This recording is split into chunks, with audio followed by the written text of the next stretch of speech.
आपके अधिकारी दूसरों के प्रभाव में और अन्य प्रकार के प्रलोभनों में काम करते हैं, तब ऐसी गलतियां होती हैं। इसमें तो साहब कुछ तो ऐसा फिर है क्यों नहीं। लेआउट कहां से हो जाएगा, मुझे समझाइए ना आप। गलत I am giving you opportunity to show me that how layout can be declared ultra vires. उनसे और पूछ लीजिए, क्योंकि वो रिसीविंग एंड पर हैं।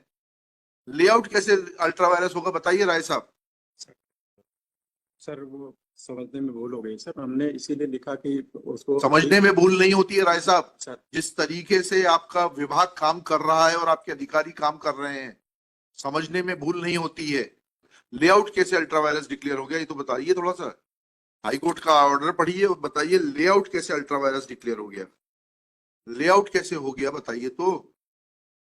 You read this order. I'm granting you time till 4:30, and I'll keep this case tomorrow if the need arises.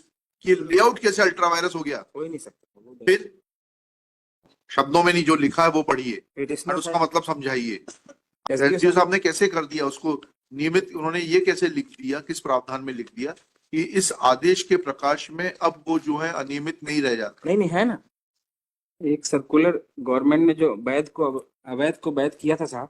हाँ। इस आपकी डिवीजन बेंच के द्वारा उसको सर्कुलर को निरस्त कर दिया। हाँ। और सभी म्युनिसिपैलिटीज को बोला था एप्रोप्रिएट एक्शन अगेंस्ट। अवैध को वैध किया था ना, अवैध को वैध किया था तो उसको क्वेश्चन कर दिया। हाँ, फिर उसके बाद फिर म्युनिसिपैलिटीज को बोला to take appropriate action under section 392E G and 292DA and 339E G. फिर क्या हुआ इसमें साहब, अब चूंकि वो कमिश्नर के आदेश में, एडिशनल कमिश्नर के आदेश में इस चीज का उल्लेख था, इस आदेश का। हाँ। वो उसको एक शब्द जो था साहब, इस आदेश का मतलब तो ये हुआ कि जो अवैध था वो अवैध ही रहा, क्योंकि हमने डिवीजन बेंच में बैठ के ये डिसाइड कर दिया कि state has no competence to regularise the illegal construction. ठीक है, beyond the authority granted under section 308 municipal corporation act. ठीक है, तो वो तो अवैध का अवैध रहा, तो फिर उससे अल्ट्रा वायरस डिक्लेयर होने के बाद में इनको कैसे मदद मिलेगी, आपको कैसे मदद मिलेगी? नहीं, मैं एफिडेविट में, जैसा साहब ने एफिडेविट में तो आपने जो लिखा वही तो। एफिडेविट में अल्ट्रा वायरस शब्द इसीलिए अल्ट्रा वायरस क्या हुआ, ultra what has been declared as ultra vires, what has been declared as ultra virus?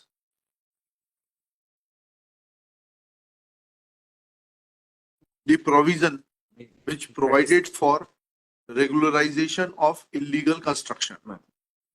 Once it has been declared as ultra virus, then what will be its impact? नहीं, मैं सिर्फ ये affidavit में साहब इसलिए इसका मैंने उल्लेख कर दिया तो ठीक है, समझ गए, लेकिन उसके आप आगे के आदेश की बात तो करें, उसके बाद से आगे चलें। उसके बाद जी साहब, उस एडिशनल कमिश्नर ने मैटर रिमांड किया एसडीओ साहब को। हाँ, एसडीओ साहब ने कैसे कर दिया उसको नियमित, उन्होंने ये कैसे लिख दिया, किस प्रावधान में लिख दिया कि इस आदेश के प्रकाश में अब वो जो है अनियमित नहीं रह जाता? नहीं है ना, उसमें लिखा ना, ये दिखाइएगा, एफिडेविट दिखाइएगा। एफिडेविट के साथ साथ एफिडेविट में एसडीओ साहब ने एसडीओ ने तहसीलदार को बोला है कि take constitute a committee, 3 members committee है। 3 तारीख का आदेश थोड़ा पढ़िएगा, हमें समझ में नहीं आ रहा। लास्ट पैरा निवेदन कर रहा हूँ साहब, आप पढ़िएगा। प्रकरण में तहसीलदार तहसील कोलार का जांच प्रतिवेदन राजस्व निरीक्षक प्रकरण के प्रस्तुत दस्तावेजों का अवलोकन तथा उभय पक्ष तक श्रवण उपरांत मैं निष्कर्ष पहुंचता हूं। जिस लेआउट के आधार पर राजस्व निरीक्षक द्वारा अतिक्रमण रिपोर्ट प्रस्तुत किया, उस समय वक्त लेआउट माननीय उच्च न्यायालय के WP नंबर 700 में पारित आदेश अल्ट्रा वायरस घोषित हो गया था। ऐसी स्थिति में बाद में भूमि स्वामी के संबंध में राजस्व निरीक्षक। एक सेकंड, लेआउट कैसे अल्ट्रा वायरस डिक्लेयर हो गया था? नहीं, इस कोर्ट ने पढ़िए ना, कहीं डिवीजन बेंच का ऑर्डर तो पढ़िए कि वो लेआउट अल्ट्रा वायरस डिक्लेयर किया गया है। यही तो समझना चाह रहे हैं हम। निवेदन कर आपके अधिकारी, मैं एक निवेदन कर लूं, वो शब्दों में थोड़ा सा, शब्दों में नहीं, जो लिखा है वो पढ़िए और उसका मतलब समझाइए। आपने लिखा प्रकरण में तहसीलदार तहसील कोलार का जांच प्रतिवेदन राजस्व निरीक्षक रिपोर्ट एवं प्रकरण में तथा उभय पक्ष तर्क श्रवण उपरांत में निम्न निष्कर्ष पर पहुंचता हूं कि जिस लेआउट के आधार पर राजस्व निरीक्षक द्वारा अतिक्रमण रिपोर्ट प्रस्तुत किया था, उस समय उक्त लेआउट माननीय उच्च न्यायालय के WP में पारित आदेश से अल्ट्रा वायरस। लेआउट कैसे अल्ट्रा वायरस डिक्लेयर हो गया, ये तो बताइए थोड़ा सा। हाईकोर्ट का ऑर्डर पढ़िए और बताइए लेआउट कैसे अल्ट्रा वायरस डिक्लेयर हो गया।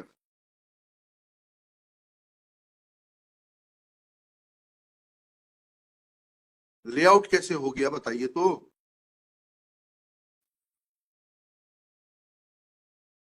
ये सामने वाली पार्टी लिखा के लाई थी क्या? नहीं नहीं, उसके आगे देखना चाहूँ। उसके आगे नहीं देखेंगे, पहले आप मुझे वहां सेटिस्फाई करिए that how layout has become ultra vires. Layout कब से अल्ट्रा वायरस होने लगा? गलती हुई, गलती नहीं हुई है। गलत।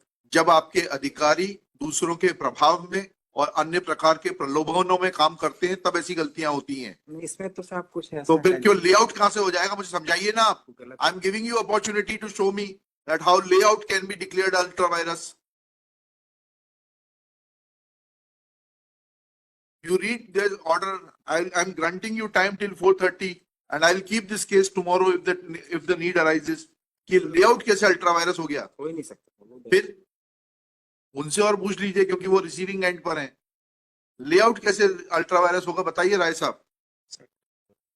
सर वो समझने में भूल हो गई सर, हमने इसीलिए लिखा कि उसको समझने में भूल नहीं होती है राय साहब। सर जिस तरीके से आपका विभाग काम कर रहा है और आपके अधिकारी काम कर रहे हैं, समझने में भूल नहीं होती है। सर मेरा अनुरोध है, मेरा कोई इसमें वो नहीं है। मैं इसलिए इसको जांच करा के 1 मंथ में इसको 1 मंथ में कुछ नहीं होगा इसमें।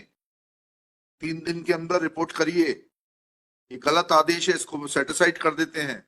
नहीं नहीं, मैं निवेदन करूँ। हाँ। इसके बाद तहसीलदार को